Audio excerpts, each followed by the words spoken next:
You get caught in that updraft and it's going to take you back up to safety. You have these creatures that you have to kill on both screens of the DS at the same time.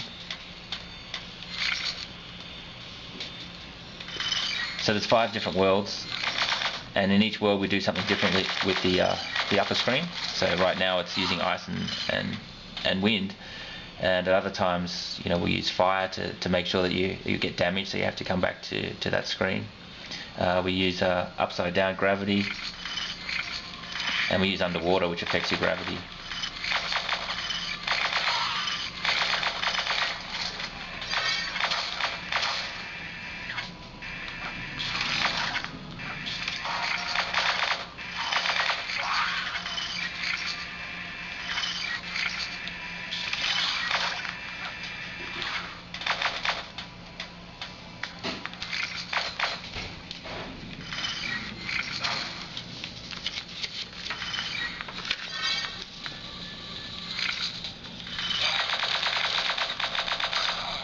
Want to show me gravity level? Yeah, I'll show you the inverted gravity level.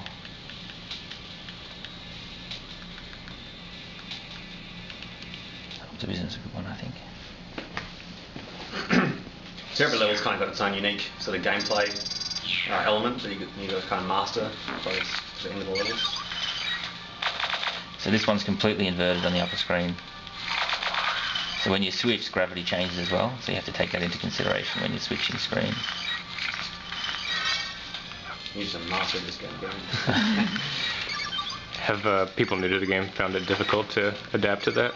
It takes about 10 minutes for you to get into the idea of the switching screens and the idea of looking up and down.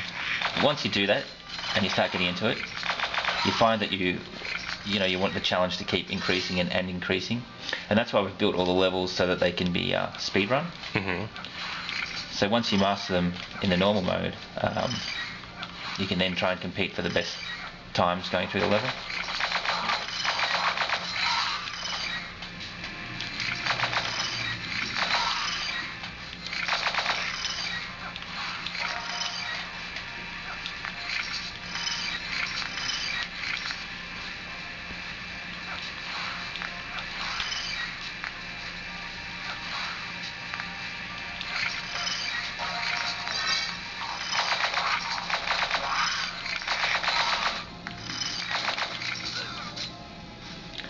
Death.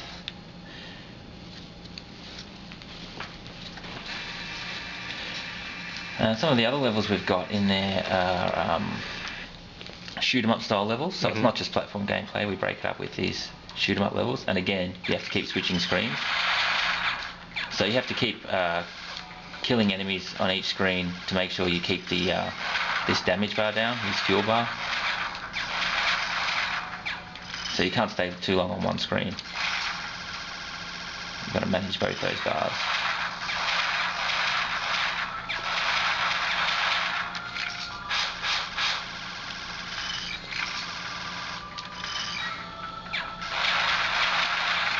This could be released as its own separate game. Yeah, yeah.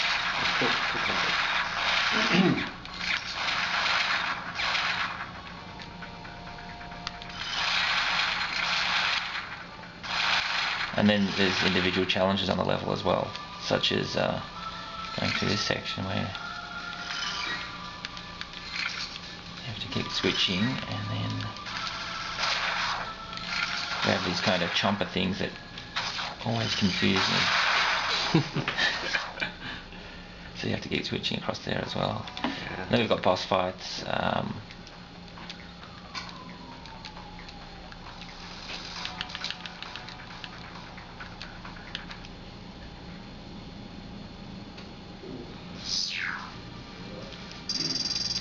So fire levels as well, and in this one, the longer you stay in this screen, the further this heat bar goes up, and when it reaches the top you start getting damaged. So you have to make sure that you don't stay too long in that screen. And obviously we design the levels that force you onto that screen for an uncomfortably long time. So you've got these climb sections where you have to be on this screen, otherwise you tumble down.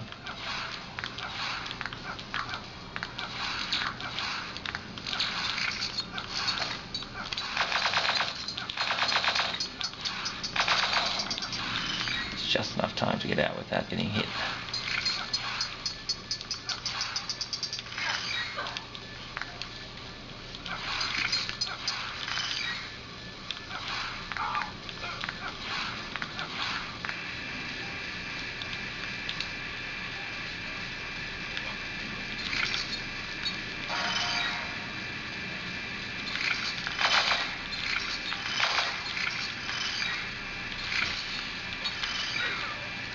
Yes, very difficult.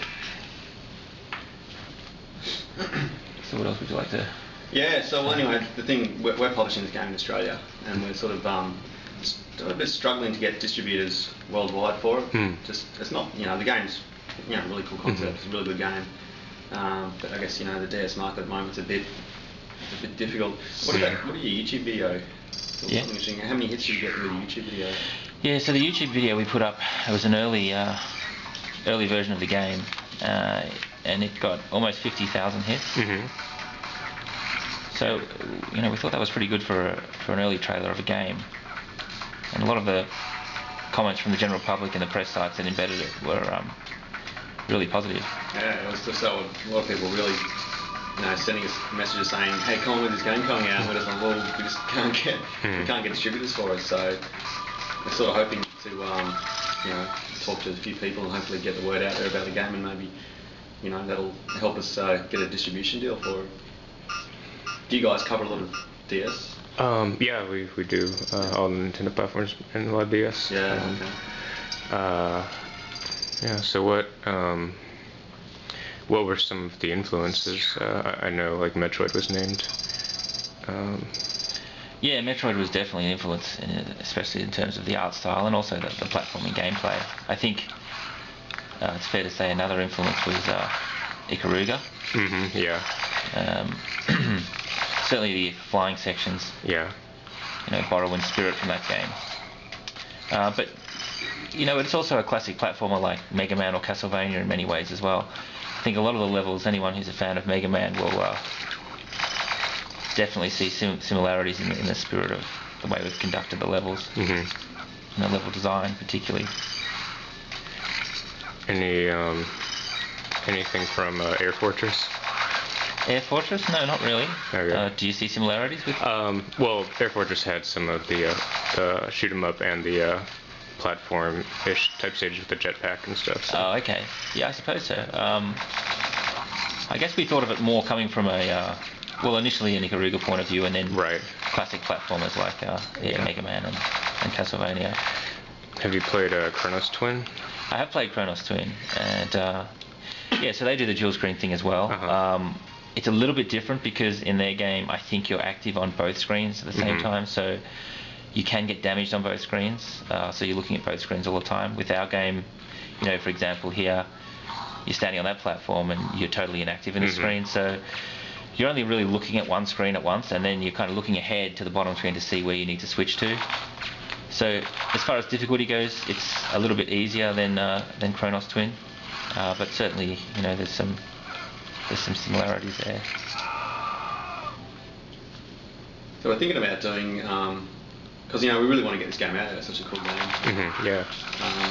And we're just having so many difficulties, getting publishers to jump on DS. So we're thinking about maybe just doing some kind of publicity where we, put out a site and put out a video and try and get as many people to it and maybe sign a petition, something like that. We want this game published. So I don't know if you guys are interested in sort of covering something like that, where the community's really getting behind a game and they want to see published. Yeah, something we could look at. Yeah. Have you thought of moving it to 3DS or something? I think obviously it's a very natural fit for 3DS, and publishers have said that it'll look fantastic, and we agree with that. But there's nothing we can really reveal at this stage about the 3DS. Yeah, there's still 150 million DSs out there, so there's still people with them, and I think, we're just looking for a publisher who, can take a good game, an original game, and put it out there. And yeah, even if it went out on 3DS, there's still going to be a lot of people out in the market who have a DS but don't have a 3DS, especially in the early stages. And the 3DS should be able to play the Well, that's DSiWare true. stuff, so Exactly. seems like you should be able to get it out. Mm. But actually.